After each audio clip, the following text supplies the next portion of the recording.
we're at such a phenomenal inflection point in human history. It's a time of challenge. It's a time of crisis. And maybe in some way it always has been. Being in a monkey suit, being in this human body is not always easy, as we know. And there's a lot of collective challenge and pressure that's happening globally. And pressure stimulates change. One of my heroines in Shiro's, Barbara Marx Hubbard, was always fond of saying, crisis precedes transformation every time. And I want to thank my Thank You Life team. To Jamar's point, our team has been working tirelessly to get us off the ground. I'm excited about our trajectory. And one of our team members, Ronnie, particularly was, kind of the genius in putting our logo in the form of a dragonfly. And by not so happenstance, coincidence, right? Everything comes up on the way to the ceremony. This is one collective ceremony. Our launch is a ceremony. Life is a ceremony. Yesterday, my lady Sonia and I were listening to a talk, and a guy gave a really good description of the process of transformation that is the life of the dragonfly. And it's very much similar to the life of the butterfly. It goes through this transformational process, right? The butterfly goes from a caterpillar to this cocoon stage in this liminal space, and then comes out a butterfly, totally transformed. Dragonflies do a very similar thing. And it's, in some ways we could say, nature is not in competition for the prettiest and the smartest or the best, that kind of like Darwinian view of competition is really only a narrow sliver of the whole truth, because nature works in harmony. Nature works for the continued evolution of more life. And so I won't necessarily say that the dragonfly's experience or transformation is better than the butterflies, but it has an aspect that I wasn't totally appreciative of, that the majority of the dragonfly's life is spent underwater as a nymph. And then there is a shift that happens. Now, in the process of the butterfly, we have coined that the cells of transformation, these cells of awakening, these imaginal cells come online and tell the caterpillar to start molting into a cocoon, because that's its natural trajectory. The nymph does the same thing when it's underwater. It just knows that its time for transformation is here, and it latches on to the nearest little stalk of grass, climbs out of the water, and then by being basked in the light and the heat of the sun, it shrinks and dries its shell, and it launches out in the form of a butterfly. So not only now does it have wings and it can fly like it's never known before, it actually goes from underwater to above water.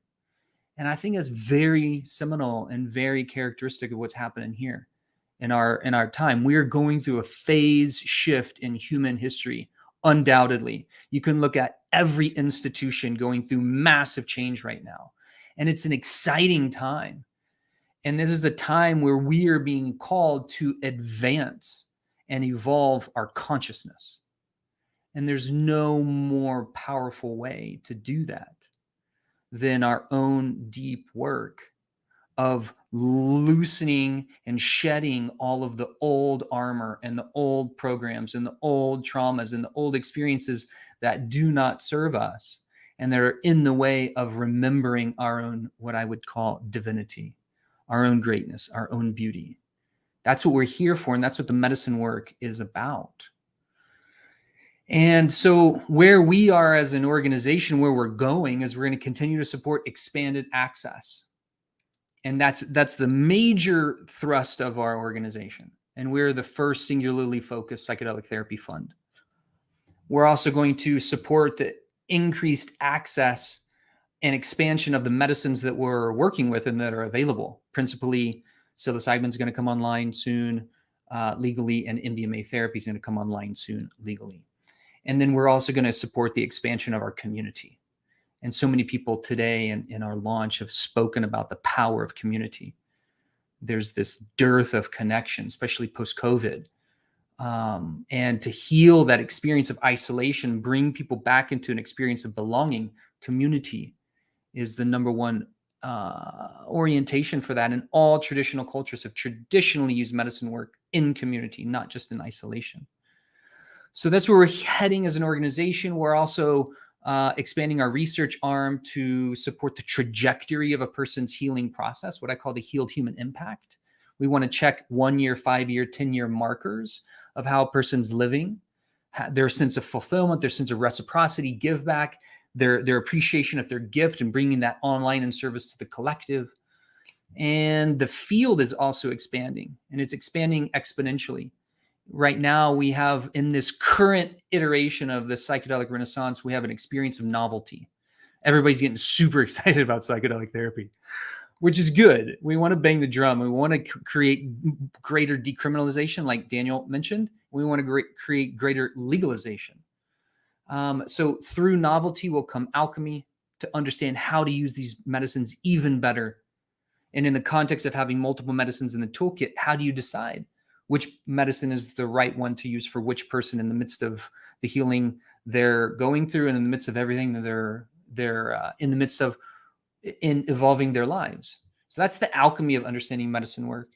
And then eventually we're going to get to this experience where we appreciate ultimately that the medicine path is just the journey, right? The destination is that reclamation of our grace, of our divinity, of our greatness, and of the experience of being so charged and filled with life that we just naturally want to give back.